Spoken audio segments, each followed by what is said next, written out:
Hello everyone and welcome to the weekly DeSmogCAST, where we clear the PR pollution that clouds climate science and shed some light on the biggest environmental stories of the past week. Joining me this week we have Carol Linnitt, the Managing Editor and Director of Research for DeSmog Canada, Kyla Mandel, Deputy Editor of DeSmog UK, and Mike Gaworecki, Contributing Writer for DeSmogBlog.com. Thank all of you for being here with us this week. And Carol, let's jump right into it. We've got some big issues happening pretty much throughout North America with NAFTA and tailing ponds. Go ahead and give us the rundown of what's going on. Yeah, so a little bit of backstory on this. In 2010, a group of citizens and environmental organizations actually submitted a formal complaint with NAFTA, their environmental commission, saying, we think that Canada is in contravention of its own federal laws, in particular the Fisheries Act, when it comes to management or mismanagement of the tailings ponds. So the tailings ponds hold waste from oil sands, bitumen upgrading and extraction. There's about 176 square kilometers of just these massive ponds of waste, and it's become more obvious in the last few years with studies, including Canadian federal government studies, that confirm that this waste is leaking into local groundwater, it's leaking into the Athabasca River, and causing some significant problems. The science is maybe debated about that. But these groups wanted NAFTA's Environmental Commission to actually look into this matter and do a formal investigation to make sure that Canada is in line with its own federal policies. And Canada has actively been working to stop this investigation from happening. So the latest news to sort of come out, and this is what I just wrote about this week, is that the U.S. and Mexico, the two other bodies that get to vote on whether or not this investigation goes through, look like they're siding with Canada on the issue. So there's some go ahead. Well, I was going to say what's very remarkable about that is that we do, at the moment at least, seem to have three North American governments that say, look, we don't need an environmental review, everything's fine, just go for it, NAFTA, butt out. I mean, is that kind of what's happening? It appears to be the case, and it's leading some people to speculate on why that might be the case. Dale Marshall from Environmental Defense, one of the organizations that was a part of that official formal complaint back in 2010, he speculates that it might have to do with Keystone. Every sort of bad environmental grade that Canada gets right now becomes significant for Obama's pending decision on the Keystone XL pipeline. So these countries might be sort of working together to limit the impact and the news about Canada's failing environmental record, especially when it comes to management of the oil sands. Well, and another thing that's very interesting is that what we're seeing right now is actually a bit of a reverse of what we typically see with these trade agreements like NAFTA. A couple years ago, Exxon was doing some drilling offshore up there by Newfoundland, and they were able to successfully use NAFTA to avoid any type of research and review for their drilling products. The Canadian government had said, look, you have to do research. You have to find out first what's the impact going to be, what's going to happen. Is there even anything here worth drilling for? Exxon used NAFTA to say that, look, back out of our business, you're violating this free trade agreement if you enforce these rules. And then by a vote of 2-1, the NAFTA committee said, yep, Exxon's right, drill away. So it is very interesting now that we're seeing NAFTA essentially used for environmental good rather than for environmental destruction. What's your take on that? Yeah, I think it's interesting you bring up a couple good points. One is that NAFTA, it would be great if it could be used to actually help countries enforce their own laws and to be a sort of dispute resolution guide for when it comes to environmental concerns. But in this case, it looks like NAFTA might not have the teeth that it actually needs to go forward with this. Case in point, in the last 2 years, I think it was in 2013, Canada successfully stopped 2 investigations, one into BC salmon farms, the other into protection of polar bears. Now, these environmental investigations aren't stopped regularly. Only 4 investigations have actually successfully been prevented in the last 20 years. But with this one on the horizon, 3 of those could have been led by Canada and within the last 3 years. So Canada's getting a little more serious about pushing back at this. So it remains to be seen what kind of power a trade body like NAFTA actually really has in these cases. And so moving outside of the scope of NAFTA, over in the UK there is a massive infrastructure bill right now being debated Kyla, you've covered this. There's some really interesting aspects to this infrastructure bill. Tell us what's going on over there in the UK. Yeah, so right now the infrastructure bill is going through Parliament. It's being debated and looked at. It's got sort of just a hodgepodge of issues in it, from building new roads to fracking. But one aspect that's really interesting is this Clause 36, which basically says the UK will have to extract as much oil and gas as possible.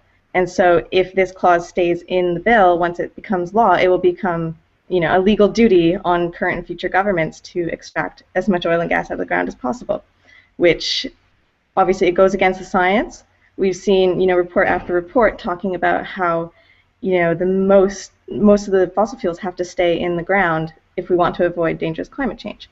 And then it also goes against the UK Climate Change Act, which says that we need to reduce our emissions by 80% by 2050. So on the one hand, you have this bill which will have a legal duty to take as much oil and gas out of the ground as possible, and if that's burnt and used locally, then that will increase UK emissions. And then on the other hand, you have the Climate Change Act, which is telling us to reduce our emissions. You can't do one without being in the breach of the other. So, it's becoming more and more people talking about this. MPs and NGOs are calling for the clause to be removed from the bill, or some are people saying maybe we should just amend it to have it a bit more in harmony with the Climate Change Act if possible. So, whether or not this stays in the bill is something that we're going to be watching closely. And starting on the 26th of January, so near the end of the month, MPs are going to bring forth their amendments, and they'll debate them, and then we'll see if it stays in the bill or if it's amended. But if it stays in, then it's going to be a big indicator as to how the UK is going to, be taking climate change forward and how seriously it's going to be taking it. Well, it's very interesting. We've talked in past DeSmogCAST here about the influence that the dirty energy industry has in the United States, the influence that they have in Canada. We haven't really touched on the influence that they have in the UK. Unfortunately, I'm rather ignorant when it comes to UK campaign spending and lobbying and things of that nature. Can you tell us how influential this lobby is over there? I mean, have they played a role in getting this, ridiculous amendment added to this bill? Well, that's actually something I'm looking into at the moment, is trying to figure out who specifically put this clause into the bill. We know that it was the Liberal Democrats who drafted it in its entirety, but how it got in, I'm not sure yet. So that's definitely something that we need to look into, especially as it starts being debated. And, if we figure that out, then it gives more push as to, maybe it should be removed. Well, if it's anything like the United States, anytime we see something like this come out, you can always bet there is going to be dirty energy money behind it. Yeah. And we look forward to seeing the follow-up and finding out where exactly the money trail leads. So that'll be something I'll be watching closely. Well, great. And a little bit of, I guess, more positive news. Mike, we've got this new campaign going around, this Deniers Are Not Skeptics, basically seeking to say that a climate change denier is not the same as a skeptic. It seems very important, just a small change in language. Lay it out for us. Tell us about this.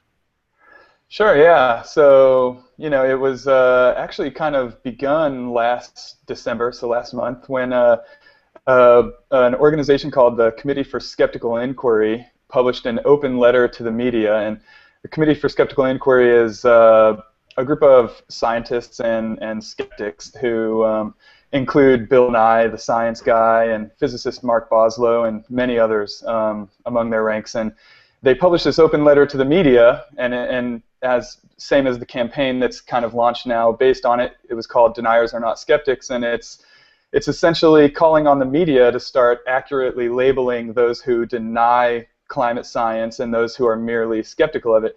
Skepticism, of course, is a good and healthy thing when it comes to scientific inquiry. We should be, challenging and reformulating our hypotheses about the universe and how things work.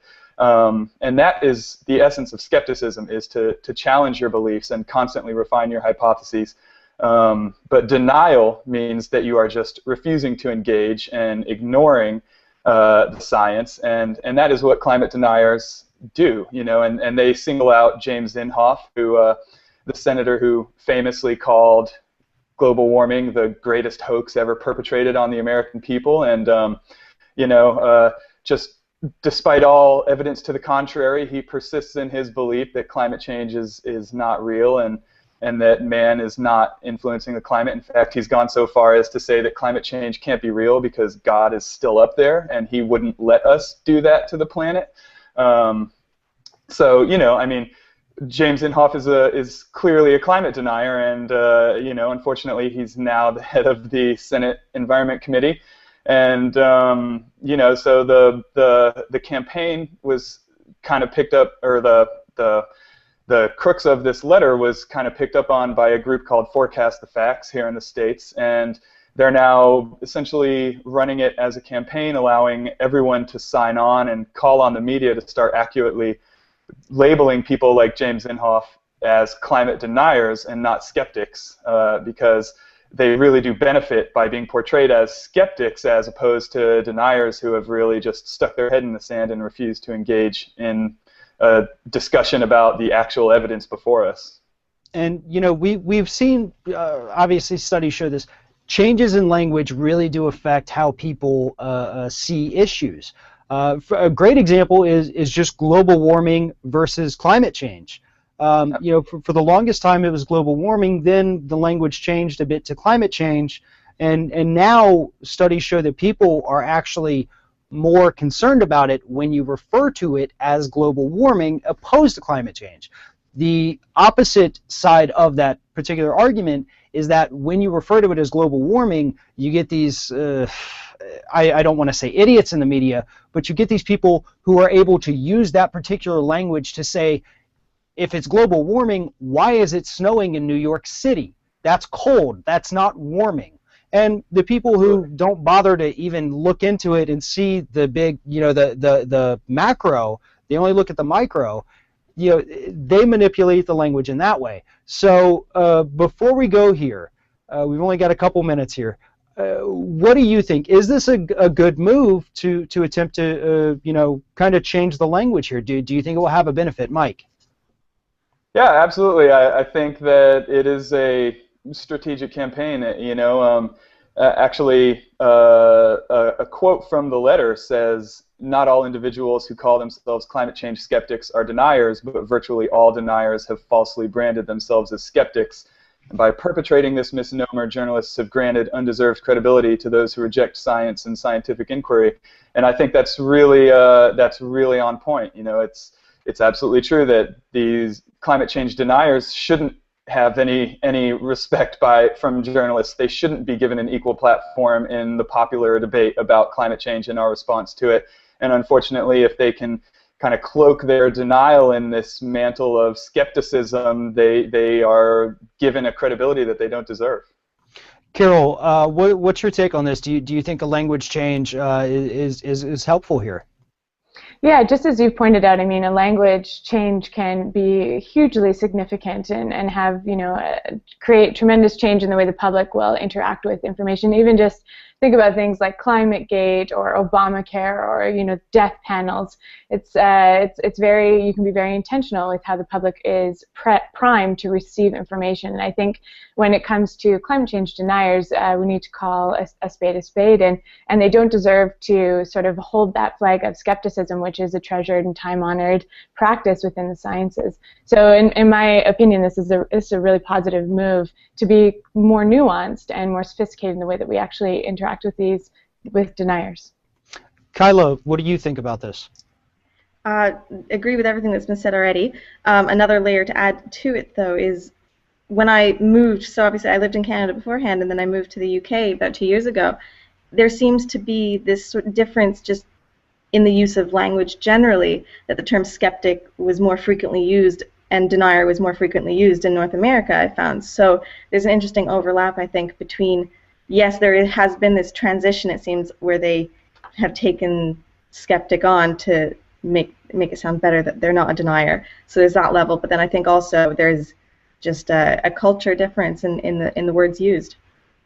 And hopefully, reclaim the language, reclaim the debate, and take charge. And that's, I think, one of the things that the climate movement right now has is momentum, and this, in my opinion, can only help. Take away any shred of credibility from people like Jim Inhofe, and we're on the right direction. That is all the time we have for this week, but you can find all of these stories that we've discussed on DeSmogBlog.com, DeSmog.ca, and DeSmog.uk. I'm Farron Cousins, and we will see you next week on the weekly DeSmogCAST. Thank you for joining us.